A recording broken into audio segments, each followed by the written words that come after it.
Welcome to this explainer. Today, we're going to dive into a truly massive transformation that's happening right now in the volunteer state. Now, usually when we talk about infrastructure, we picture, concrete highways, bridges, maybe some power lines. But today, we're looking at a completely different kind of foundation.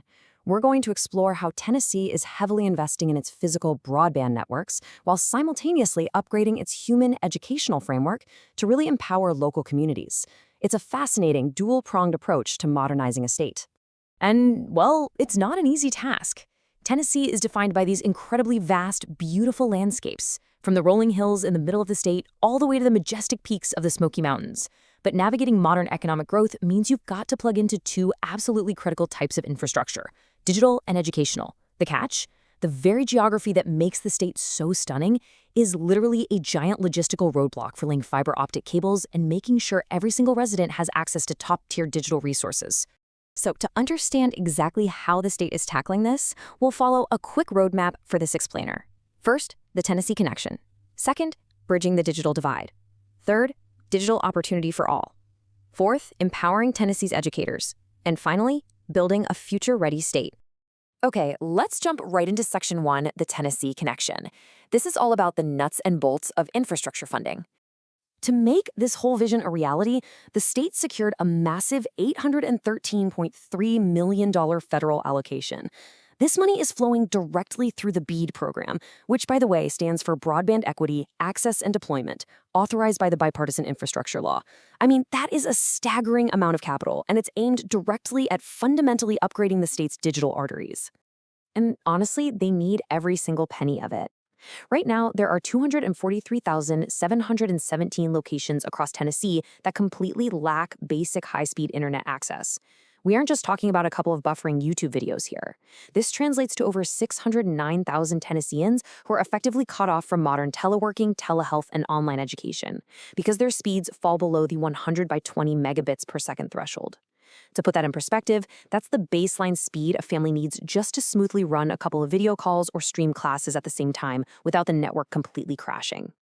What's really cool about Tennessee's strategy here is that they aren't just going after the low-hanging fruit. Out of all those unserved locations, they are explicitly prioritizing the nearly 186,394 spots that lack even a baseline speed of 25 by 3 megabits per second. They are actively incentivizing builders to go to the highest cost, most remote areas first. That way, nobody gets left behind just because they happen to live in a hard-to-reach mountain valley. Which brings us perfectly to Section 2, bridging the digital divide. Because laying down the cables is just step one. Think about it like this. If you build a massive, state-of-the-art digital highway, people still need a car, and they still need to know how to drive, right? That's why Tennessee is using a really brilliant two-pronged approach. On one side, you have broadband access. That's the physical stuff, guaranteeing a connection of at least 100 by 20 megabits per second. But on the other side, you have the human element, digital opportunity.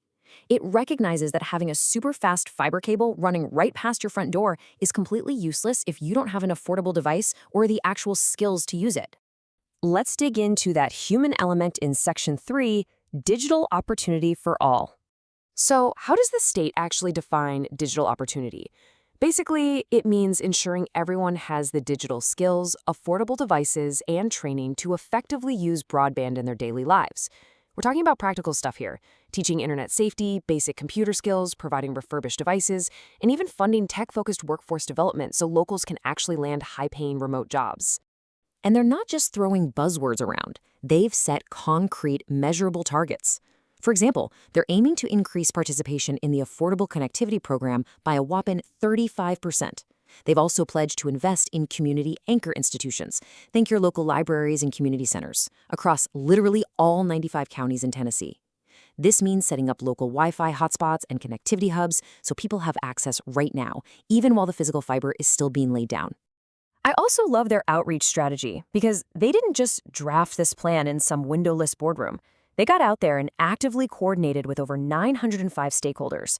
They hosted more than 59 listening sessions across the East, Middle, and West regions of the state. They did in-person town halls, virtual sessions, and targeted outreach in historically unserved areas to ensure they were actually listening to what the public needs. What a concept, right? Moving right along to Section 4, empowering Tennessee's educators. Because as the physical state gets plugged in, we also have to upgrade a totally different but equally vital network. Going back to our analogy, if broadband is the hardware, our teachers are the software. And a huge piece of this human infrastructure is the 2021 Tennessee Literacy Success Act.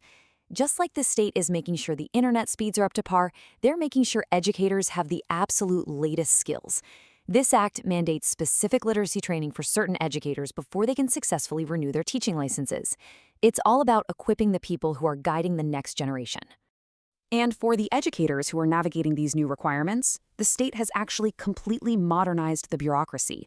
The Department of Education ditched the old paper applications and built a digital portal called TN Compass. Now, once a teacher meets their requirements, they can grab their official license in just 4 clicks. You log in, navigate to licensure, hit print, and boom, you generate a PDF. It is totally seamless and designed for maximum efficiency. Oh, and just a quick operational tip for any teachers going through this. Because it's digitized, things move fast, but they do ask that you allow a 10-day processing window after submitting before reaching out. Just a tiny detail that keeps the whole digital engine running smoothly for everyone. Finally, let's wrap this all up in Section 5, Building a Future-Ready State. When you step back and look at the big picture, whether it's the Department of Economic and Community Development pushing over $800 million worth of fiber optics into remote mountain valleys, or the Department of Education streamlining teacher credentials online, they are two sides of the exact same coin. They are both foundational pillars of community empowerment. You simply cannot have a thriving 21st century community without high-speed internet, and you absolutely cannot leverage that internet to its full potential without a highly educated population led by equipped teachers. So, as we close out this explainer, I'll leave you with this to ponder. Think about your own hometown. When you completely remove the barriers of distance with high-speed digital connections and simultaneously elevate the minds of your community with highly prepared educators, the potential is literally limitless. How will your local community transform when it's powered by both of these incredible tools? Thanks so much for joining me today, and keep learning.